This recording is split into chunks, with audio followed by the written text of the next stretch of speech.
Hello friends, आज हम हमारे पॉलिटी के क्वेश्चन सेशन में कुछ इम्पोर्टेंट से क्वेश्चंस देखेंगे about parliament of India. Parliament of India means Bharat की संसद। तो आइए हम शुरू करते हैं भारत की संसद से कुछ इम्पोर्टेंट क्वेश्चन। जिस तरीके से आपको दिख रहा होगा यहाँ पर, ये है हमारी पूरी भारत की संसद। तो आइए हम शुरुआत करते हैं पॉलिटी से रिलेटेड या इंडियन पार्लियामेंट भारत की संसद से रिलेटेड कुछ क्वेश्चंस। तो आइए हम देखें। सबसे पहला क्वेश्चन आता है भारत की संसद से कि भारतीय संसद के गठन का प्रावधान किस अनुच्छेद में किया गया है। तो इसका आपका राइट आंसर होगा कि भारतीय संसद के गठन का प्रावधान अनुच्छेद नंबर 79 में किया गया है। मतलब अनुच्छेद नंबर 79 में भारतीय संसद के गठन का प्रावधान किया गया है।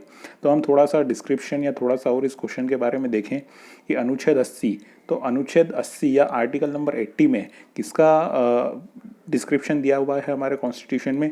तो आर्टिकल 80 में आप देखेंगे कि राज्यसभा के बारे में बताया गया है अनुच्छेद नंबर 80 में।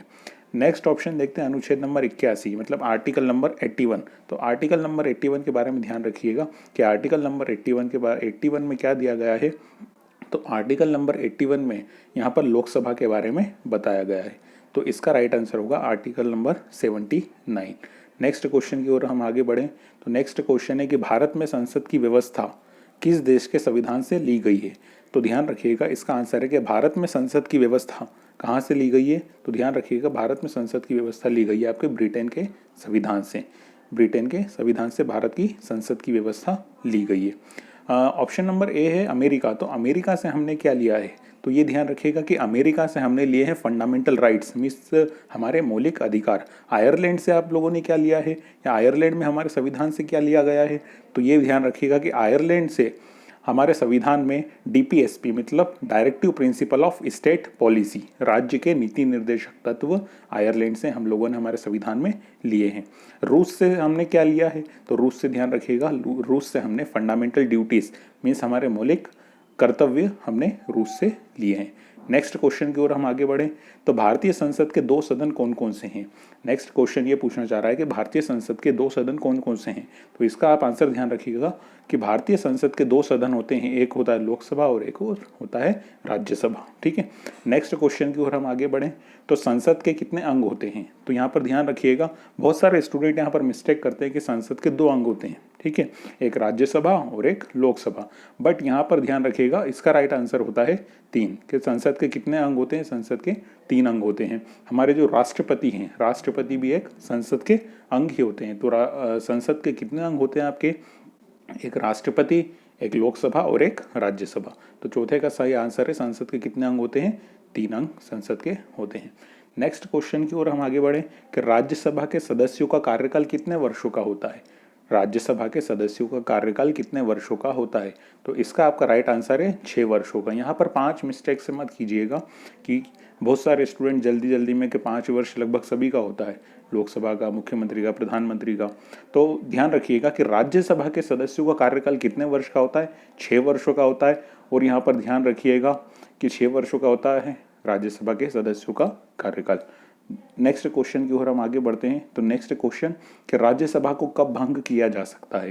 राज्यसभा को कब भंग किया जा सकता है। तो बहुत सारे स्टूडेंट, अब जैसे हमने लास्ट क्वेश्चन में देखा था कि राज्यसभा के सदस्यों को कार्यकाल 6 वर्षों का होता है। तो यहाँ पर बहुत सारे स्टूडेंट बाय मिस्टेक करके आ जाते हैं। मिस्टेक ये कि राज्यसभा के सदस्यों का कार्यकाल जब 6 वर्षों का होता है तो राज्यसभा को भंग भी शायद 6 वर्षों में किया जाता होगा। तो वो ऑप्शन नंबर बी, जल्दी जल्दी में ऑप्शन नंबर बी। बट ये ध्यान रखिएगा यहाँ पर कि राज्यसभा को कभी भी भंग नहीं किया जा सकता है।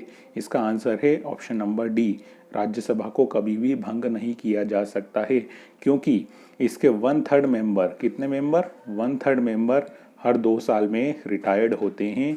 1/3 मेंबर हर 2 साल में रिटायर्ड होते हैं, फिर न्यू मेंबर्स आते हैं, फिर रिटायर्ड होते हैं 1/3 मेंबर, फिर न्यू मेंबर्स आते हैं। तो राज्यसभा इस तरीके से चलती ही रहती है। तो राज्यसभा को कभी भी भंग नहीं किया जा सकता है। तो इसका सही आंसर है कभी नहीं। नेक्स्ट क्वेश्चन की ओर हम आगे बढ़ें। तो लोकसभा का सदस्य बनने के लिए न्यूनतम आयु कितनी होनी चाहिए।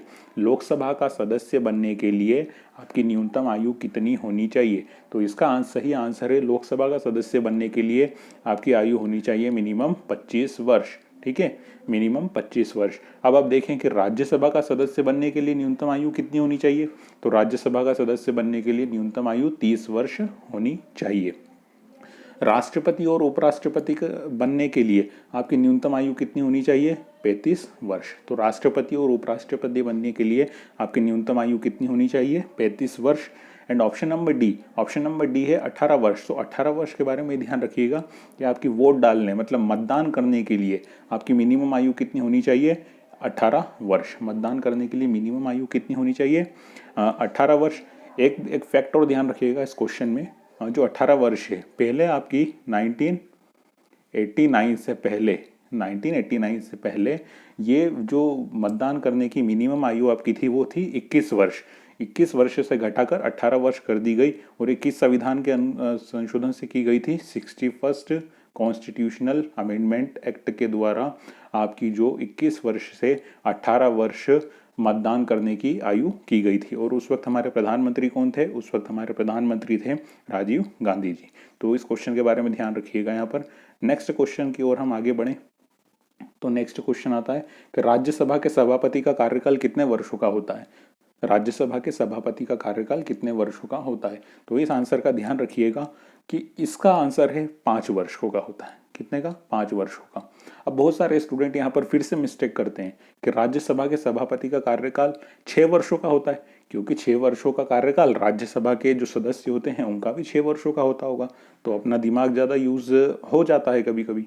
तो इसके बारे में ध्यान रखिएगा कि राज्यसभा के सभापति का कार्यकाल 5 वर्षों का होता है, क्योंकि राज्यसभा के जो सभापति होते हैं, राज्यसभा के जो सभापति होते हैं वो आपके होते हैं भारत के उपराष्ट्रपति, भारत के उपराष्ट्रपति। इसलिए यहाँ पर सही आंसर क्या आएगा आपका, 5 वर्ष। नेक्स्ट क्वेश्चन की बात करें तो राज्यसभा में सदस्यों की अधिकतम संख्या कितनी हो सकती है, तो इसका आंसर है कि राज्यसभा में सदस्यों की अधिकतम संख्या कितनी होती है, तो इसका राइट आंसर है आपका 250।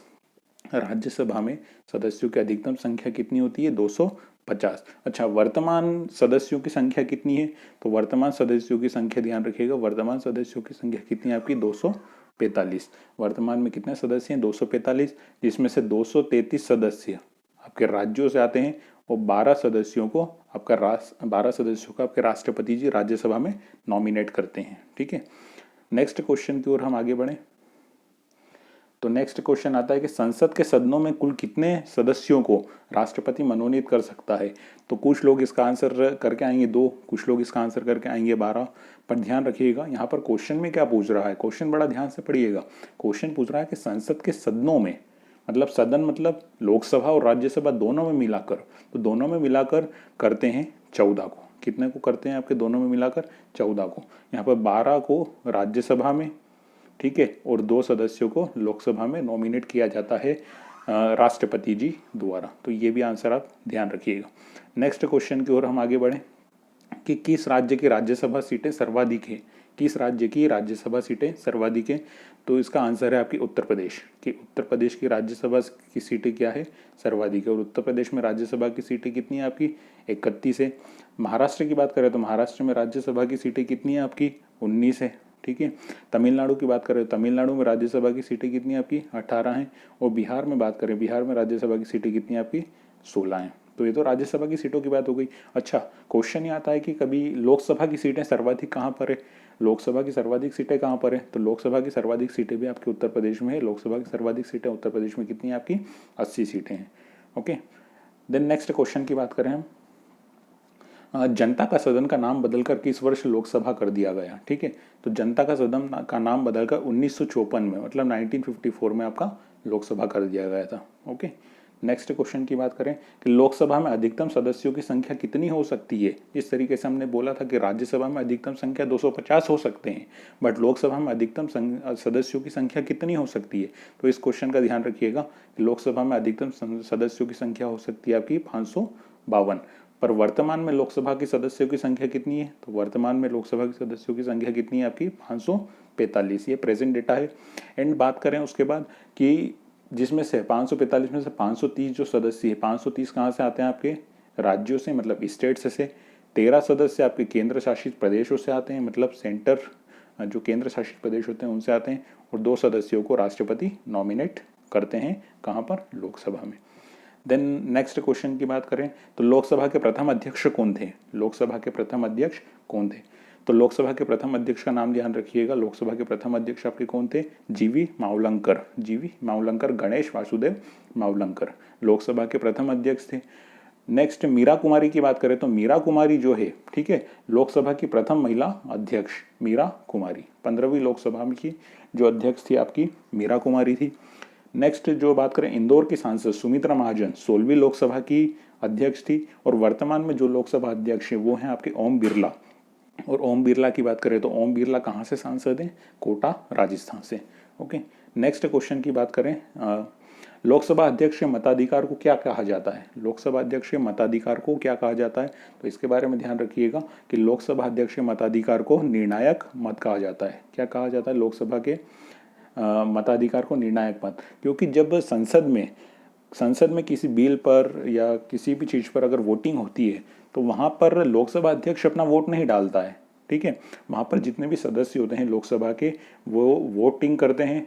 तो एक एग्जांपल के थ्रू इसको समझ लेते हैं हम लोग कि मान लो 50 सदस्यों ने उस वोटिंग में भाग लिया, ठीक है। अब 50 में से पक्ष में पड़े आपके 25 वोट, विपक्ष में पड़े आपके 25 वोट किसी भी बिल पर। तो उस स्थिति में अगर टाई की स्थिति होती है तो वहाँ पर लोकसभा अध्यक्ष अपना मत का यूज़ करता है और उस वोट को कहते हैं निर्णायक मत। उस वोट को क्या कहते हैं आप लोग? निर्णायक मत।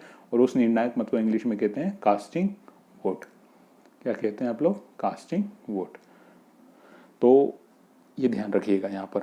तो ये लोकसभा से रिलेटेड या पार्लियामेंट से रिलेटेड हमारे कुछ महत्वपूर्ण प्रश्न हो गए हैं जो एग्जाम में अक्सर आते रहते हैं। तो आप देखिएगा इनको यहाँ पर। Thank you so much.